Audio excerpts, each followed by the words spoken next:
You can keep track of who your business owes money to by adding your vendors to QuickBooks Online. Let's go over the vendors list and how to add vendors to QuickBooks. You can add them one at a time or in bulk from a spreadsheet. Select Expenses and Bills and navigate to Vendors. And if you already have some vendors in QuickBooks, you'll see them here. If you have a balance due with them, you'll see that over here. You can filter this list by open or overdue bills.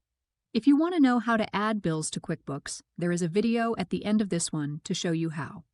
You can select a vendor from the list to see your transaction history with that vendor. You can even filter by date or transaction type. To add a vendor to QuickBooks, New Vendor. Enter the vendor's name and whatever other information you find useful. You can always add more info later. Note that if you need to send your vendor a 1099 during tax time, then check this box to make that process much easier. Once you finish entering in your vendor's info, select Save. If you need to add several vendors instead of entering them in one by one, you can import their info from a spreadsheet. Go to the vendors list and select Import Vendors. Attach the spreadsheet and select Next.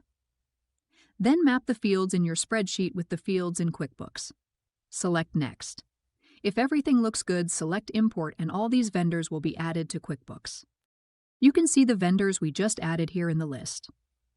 Want to change the info that appears on the vendors list? Select the gear icon and check the box for the columns you want to see on the list. Now that you have vendor info in QuickBooks, whenever you create a transaction for them, QuickBooks automatically populates many transaction fields for you.